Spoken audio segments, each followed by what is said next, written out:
ارے یہ دنیا کا ایسا واحد شہر ہے کہ جہاں دو مختلف ممالک کی پولیس گھومتے ہوئے آپ کو دکھائی دے گی۔ یہ دنیا کا واحد ایسا شہر ہے جہاں پہ دو مختلف ممالک کے پاسپورٹ والے شہری آپ کو گھومتے ہوئے دکھائی دیں گے۔ یہ دنیا کا واحد شہر ہے جہاں دو مختلف ممالک کے ریلوے اسٹیشن بھی ہیں۔ یہ دنیا کا واحد ایسا شہر ہے جہاں تعلیمی اداروں میں دو مختلف ممالک کا نصاب بھی پڑھایا جاتا ہے۔ یہ دنیا کا ایسا واحد شہر ہے کہ جہاں دو ممالک کی ٹریفک پولیس بھی آپ کو دکھائی دے گی۔ یہ دنیا کا واحد ایسا شہر ہے کہ جہاں دو ممالک کے ہسپتال ہیں۔ یہ دنیا کا واحد ایسا شہر ہے کہ جہاں پہ آپ کو دو مختلف ممالک کے سیکیورٹی پرسنل یہاں پہ دکھائی دیں گے۔ یہ کون سا شہر ہے؟ اس شہر کو جاننے کے لیے ویڈیو کے ساتھ اینڈ تک جڑے رہیے۔ دوستو، یہ شہر یورپ کے دو ممالک بیلجیم اور نیدرلینڈ کا مشترکہ شہر بارلے ہے۔ 1995 سے قبل اس شہر کے درمیان کوئی ڈیوائیڈ نہیں تھی۔ اس شہر کو تقسیم نہیں کیا جا سکا تھا اور نہ ہی ان ممالک کی سرحد کا تعین کیا جا سکا تھا۔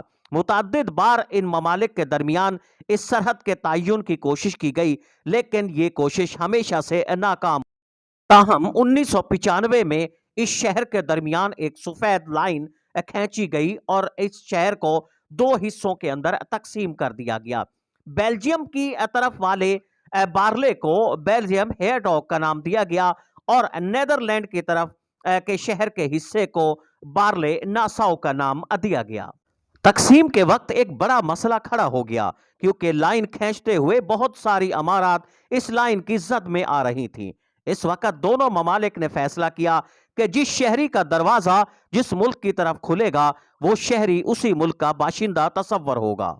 1995 میں جب اس شہر کی باؤنڈری لائن کھینچی جا رہی تھی اور شہر کے درمیان یہ سفید رنگ کی لائن لگائی جا رہی تھی، اس وقت مختلف دلچسپ واقعات دیکھنے کے لیے بھی ملے۔ جب نیدرلینڈ کے ایک سرکاری اہلکار نے ایک گھر پہ دستک دی تو ایک خاتون خانہ جب باہر نکلی تو سرکاری اہلکار نے اس خاتون خانہ سے کہا کہ آپ کا پاسپورٹ بیلجیم کا ہے، لیکن آپ اس وقت نیدرلینڈ کی شہری ہیں کیونکہ آپ کا دروازہ نیدرلینڈ کی طرف کھلتا ہے۔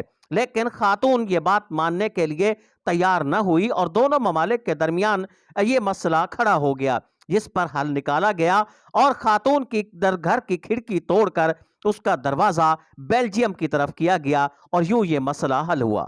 اور یوں پون صدی سے رہائش پذیر اس عمارت میں اس خاتون کو پرانے پاسپورٹ کے ساتھ رہنے کی اجازت ملی۔ بارلے ہیئرڈاگ اور بارلے ناساؤ کو چلانے کے لیے دو مختلف میونسپلٹیاں اس وقت کام کر رہی ہیں۔ بارلے ہیئرڈاگ کو بیلجیم کی میونسپلٹی انتظام چلاتی ہے اور بارلے ناساؤ کو نیدرلینڈ کی میونسپلٹی کام چلاتی ہے، لیکن کچھ مشترکہ مقامات کے انتظام کے لیے دونوں ممالک کی ایک مشترکہ کونسل بھی قائم کی گئی ہے۔ اس بے ربط باؤنڈری لائن کو جاننے کے لیے ہمیں دونوں ممالک کے پس منظر کو بھی دیکھنا ہوگا۔ نیدرلینڈ ایک چھوٹا سا یورپی ملک ہے اور اس کی سرحد مشرق میں جرمنی کے ساتھ، شمال میں بیلجیم، مغرب اور جنوب میں سمندری پٹی ہے۔ اس کا کل رقبہ 41,543 کلومیٹر ہے۔ اس کی آبادی 1,75,00,000 ہے۔ دوسری طرف بیلجیم ایک بڑا ملک ہے جس کا رقبہ 30,06,068 کلومیٹر ہے اور اس کی آبادی 1,13,58,000 نفوس پر مشتمل ہے۔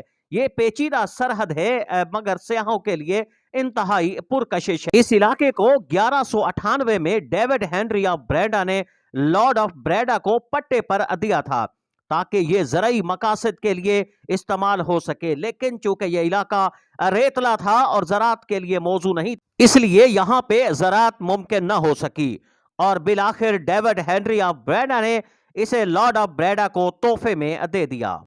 1830 میں جب بیلجیم نے نیدرلینڈ سے آزادی حاصل کی تو سرحدوں کے تعین کی کوشش ہوئی، لیکن یہاں کے جاگیردار اس تقسیم کی راہ میں حائل ہو گئے۔ اعلیٰ حکام نے بڑی کوشش کی کہ اونٹ کسی کروٹ بیٹھے، لیکن اونٹ کسی بھی کروٹ نہیں بیٹھا تو آنے والے وقتوں کے لیے اسے چھوڑ دیا، لیکن 2 صدیوں بعد بھی اس باؤنڈری لائن کا مسئلہ حل نہ ہو سکا۔